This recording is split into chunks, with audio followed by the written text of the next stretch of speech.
Bonjour chers amis, que la paix soit avec vous. Mon père, bonjour. Bonjour, avec toi aussi. Merci beaucoup, que la paix soit avec toi aussi, mon père. Merci bien. Merci d'accepter encore cette invitation. Donc aujourd'hui, nous allons parler de charisme. Oui. Voilà, alors c'est vrai que, par exemple, quand on regarde dans l'histoire des saints que l'Église catholique a eu, on peut observer beaucoup de miracles, de charisme. Alors je pense à Saint Vincent Ferrier, où on peut trouver d'ailleurs ses reliques à la cathédrale de Vannes, qui a opéré plus de 800 miracles. Donc il avait ce charisme de parler en langue, parce qu'il venait d'Espagne et puis il est allé jusqu'en Bretagne, parler, même en Angleterre je crois, et tout le monde le comprenait. Donc l'évangélisation qu'il faisait était compris de tous. Alors aussi on peut plus récemment parler de Saint Padre Pio, qui pouvait lire dans les âmes. Et aussi, pour être encore dans le spectaculaire, il y avait aussi Saint Joseph de Cupertino, qui lui, alors lévitait pas de quelques centimètres, mais volait comme une petite hirondelle. Et d'ailleurs, le pape à l'époque, Urbain VIII, était même présent durant l'extase et avait vu et a observé vraiment cette lévitation, donc qui a été certifié, écrit, voilà. Alors, mon père, est-ce que tu pourrais nous parler, voilà, qu'est-ce que le charisme?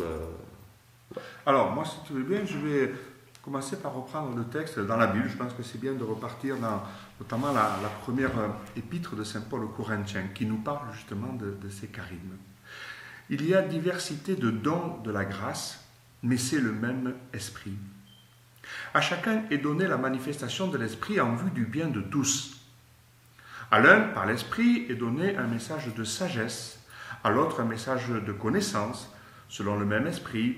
À l'un, dans le même esprit, c'est la foi. À un autre, dans l'unique esprit, ce sont des dons de guérison. À tel autre, d'opérer des miracles. À tel autre, de prophétiser. À tel autre, de discerner les esprits. À tel autre encore, de parler en langue. Enfin, à tel autre, de les interpréter. Mais tout cela, c'est l'unique et même esprit qui le met en œuvre, accordant à chacun des dons personnels divers, comme il le veut. Il ne faut pas oublier que charisme, dans la racine, c'est charis, c'est la grâce. C'est-à-dire c'est un don de l'esprit, un don du Seigneur à travers son esprit. Et comme on l'a entendu, c'est d'abord l'unique esprit, donc ce sont des dons pour unifier, ce n'est pas pour diviser. En fait. On ne peut pas diviser puisque c'est l'Esprit Saint qui les donne, donc l'esprit d'unité. Et puis, c'est pour le bien de tous.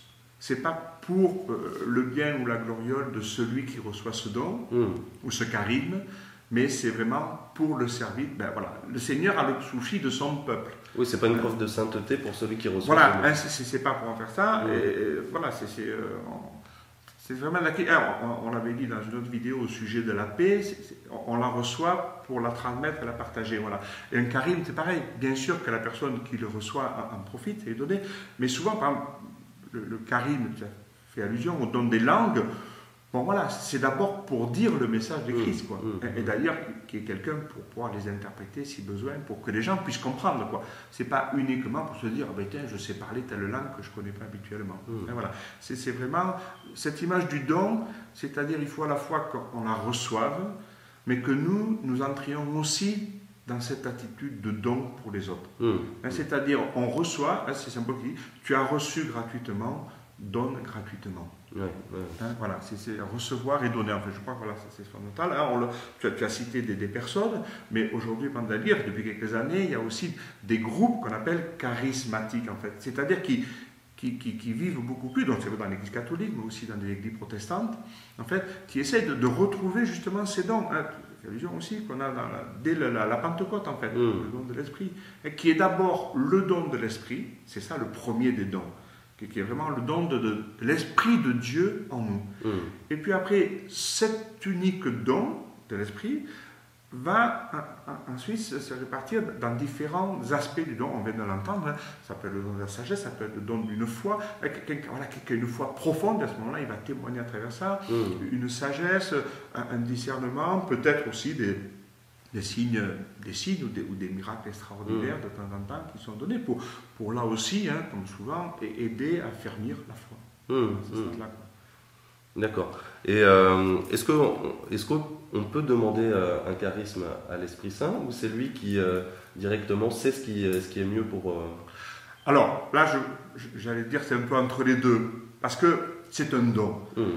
C'est toujours un peu délicat, c'est comme on ne demande pas des cadeaux, quoi. C'est toujours délicat de demander un don. Hein. Je crois que ce que tu as cité, le Padre Pio, tout ce qu'on dit des dons de guérison, des dons même pour des miracles, je ne crois pas qu'ils aient d'abord été là en situation de dire je veux pouvoir faire ça, je veux pouvoir faire ça. Non, c'est pas ça. Hein. Ça, c'est vraiment donné et on est un peu comme traversé par ça finalement. Hein. Certains d'ailleurs ont ces dons au début sans trop savoir qu'est-ce qu'ils doivent en faire. Hein. Et ils ont besoin qu'on les aide aussi à discerner ça. Hein. Après, bien sûr que le don plus simple, plus ordinaire de discernement, de paroles de foi, d'encouragement, là ça peut être donné. Mais aussi en vue de... Bon voilà, moi ça m'arrive selon les personnes que je vais rencontrer, quand il y a des situations très difficiles, je dis au Seigneur, à l'Esprit, voilà, donne-moi ce don de la sagesse, ce don de la consolation, ce don du discernement pour aider les personnes peut-être à discerner une situation, un choix important dans sa vie. Voilà, là on peut demander vraiment ce don du discernement pour soi et puis aussi pour les autres. D'accord. Et est-ce que le don, en fait, on va parler de don ultime finalement, ce ne serait pas l'amour? Oui, la charité, mais voilà, l'amour avec un grand A. Voilà, c'est vrai qu'au bout d'un moment, tout est en tout par rapport à ça, bien sûr. Saint Paul le dit, hein, parmi les dons de l'esprit, je vais vous dire ce qu'il y a de meilleur, et fini, c'est la charité. C'est évident. Hein. Et puis un autre passage aussi d'écrit, moi j'aime beaucoup, où il nous dit, demandez et vous recevrez. Parce que des fois, on a un petit peu de difficulté avec la prière de demande. On ne va pas oser demander, quand même, ça ne se fait pas, c'est pas bien. Le Seigneur nous dit, demandez. Mais dans cette petite parabole qu'il utilise, ben voilà, hein, vous-même quand vous demandez quelque chose, on vous le donne, vous le donnez pour votre enfant, même si vous n'avez pas le cœur aussi bon que celui de Dieu, à plus forte raison, le Seigneur donnera-t-il son esprit à ceux qui le lui demandent. C'est pour dire finalement, l'ultime demande de la prière, c'est Seigneur, donne-moi ton esprit. Et donc à ce moment-là, bien sûr, c'est donne-moi cet esprit, comme on l'a dit dans le don, cet esprit qui est l'esprit d'amour, qui est l'esprit d'unité. Que je sois habité de l'esprit de Dieu. C'est ça finalement qui est profondément charismatique. En fait. Et bon, excusez-moi, je ne peux pas m'empêcher, vous voyez, ce Marie, quoi. Marie, c'est la personne charismatique. Et d'ailleurs, en fait, la salutation, hein, donc on a parlé ailleurs de la paix comme salutation, et quand l'ange vient, il la salue, tu es comblé de grâce, comblé de charisme. Tu es la charismatique. Et de fait, elle va tellement accueillir l'esprit, mais que cet esprit va former le Seigneur Jésus en elle. Voilà, là c'est le sommet de l'accueil et du don. Et plus on accueille, plus on donnera. C'est l'exemple même de Marie, qui s'est fait tout accueil, et du coup qui a pu être tout don. D'accord. Bon, merci beaucoup, mon père, pour cette intervention. Et puis, merci beaucoup aussi, chers amis. Et on se revoit pour une prochaine vidéo. Hein. Volontiers. Puis voilà, n'hésitez pas à demander aussi ces dons pour vous, mais surtout pour les autres autour de vous. Voilà. Merci beaucoup, chers amis. Au revoir. Au revoir.